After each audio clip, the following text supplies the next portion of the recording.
قربانی، داستان ایمان و تسلیم. داستان جالب پدری که حاضر میشه کارد را بر گلوی فرزند خود بگذاره و او را در راه الله متعال قربانی کنه.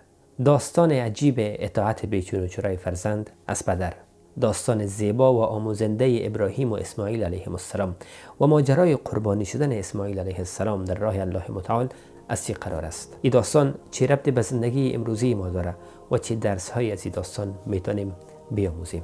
قرار است امروز روی این مسئله صحبتی داشته باشیم. سری به قرآن کریم میزنیم. آیاتی در قرآن کریم است که این داستان را به زیبایی و خوبی به تصویر کشیده. داستان را با هم مرور میکنیم، درس های از این داستان میآموزیم تا در زندگی خود عملی کنیم ان شاء الله تعالی. امیدوار هستم تا آخر با ما همراه باشین و این داستان زیبا را دنبال کنین. ابراهیم علیه السلام از جمله پیامبران محبوب و برگزیده الله متعال بود. در چندین جای از قرآن کریم در مورد صفات خوب و نیک ابراهیم علیه السلام اشاره شده. ابراهیم علیه السلام به درجه از بلندی رسیده بودند که الله متعال ایشان را به دوستی خود انتخاب کرده بود. بسم الله الرحمن الرحیم و اتخذ الله ابراهیم خلیلا.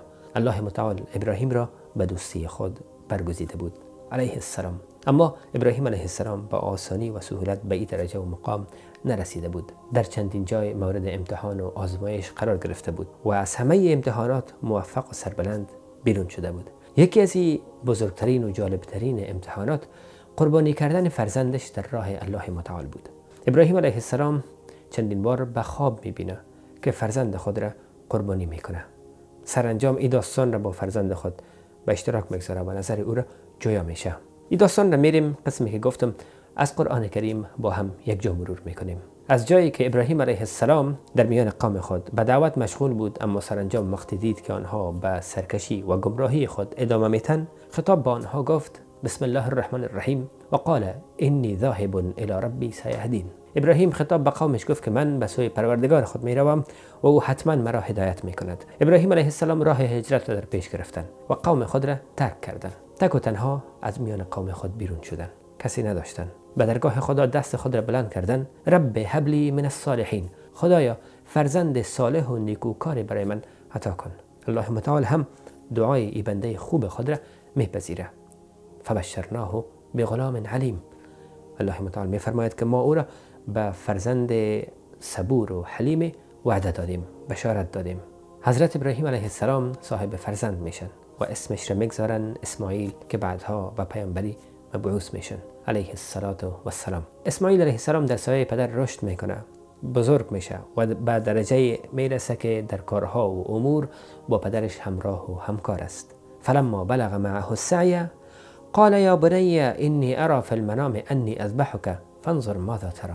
زمانی که اسماعیل به درجه از رشد میرسه، به درجه میرسه که در کارها با پدرش همراه است، بازوی پدر است، به یک بار ابراهیم علیه السلام خطاب به فرزند خود میگه ای فرزندم، ای اسماعیل، من در خواب دیدم که تو را قربانی میکنم. ابراهیم علیه السلام این خواب را اشاره از جانب الله متعال تلقی کردند و به حضرت اسماعیل علیه السلام گفتند که من در خواب دیدم که تو را قربانی میکنم، چی نظر داری؟ توقع میره که اسماعیل علیه السلام در جواب پدر بگوید که چرا؟ خیریت است. از خدا مرا آرزو کردی، دعا کردی که خدا به من فرزند بده. خداوند مرا به تو داد. من دوست یاور و همراهت هستم، بازویت هستم. حالا تو میخوای مرا بکشی به خاطر یک خوابت؟ اما اسماعیل علیه السلام انسان دیگری بودند. قرار بود که ایشان در اطاعت از پدر، در پیروی از امر و نظر پدر، الگوی نسل‌های بعدی باشند. خطاب به پدر میفرمایند که یا ابت افعل ما تؤمر. ای پدر، هر آن چیزی که امر شدی انجام بده. ستجدنی ان شاء الله من الصابرین. حتما مرا ان شاء الله که از جمله صابران میابی. من صبر میکنم، تحمل میکنم. عجیب است که پدر به اشاره از پروردگار آماده میشه که عزیزترین داشته خود را که فرزندش است قربانی کنه و فرزند هم بیچون و چرا در این امر خداوند از پدر خود اطاعت میکنه. فلما اسلم وتله للجبین. الله متعال در ادامه میفرماید که زمانی که هر دو تسلیم شدن، تصمیم گرفتن که این امر خدا را عملی کنن، پدر فرزند را بروی بر زمین خواباند تا مبادا چشم به چشم شود و از عشق پدری، محبت پدری شعله‌ور شود و از تصمیم خود منصرف شوند. فرزند را بروی بر زمین میخوابانه، کارد را بر گلویش قرار میده و قرار است که در چند لحظه خون اسماعیل علیه السلام بر روی زمین جاری شود که الله متعال خطاب به اسم ابراهیم علیه السلام میفرماید که و نادیناه ای ابراهیم قد صدقت الرؤیا. صدا زدیم که ای ابراهیم، خوابت را به حقیقت تبدیل کردی، کفایت میکنه، توقف کن. انا كذلك نجزی المحسنین، ما بندگان نیکوکار خود را، محسنین را چنین پاداش میدیم. ان هذا لهو البلاء المبین، بدون شک این یک امتحان و آزمایش آشکار الله متعال بود. و فدیناه بذبح عظیم، و ما ذبیحه یا قربانی بزرگی را بلاگردان و فدیه اسماعیل قرار دادیم. بعد الله متعال گوسفند یا قوچی را از بهشت میفرسته تا در برابر اسماعیل علیه السلام قربانی شود.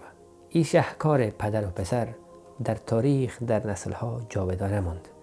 و ترکنا علیه فی الاخرین، نام و یاد ابراهیم را در میان نسلهای بعدی حفظ کردیم. نام ابراهیم علیه السلام همیشه بلند و روشن خواهد بود. سلام علی ابراهیم، سلام و درود بر ابراهیم.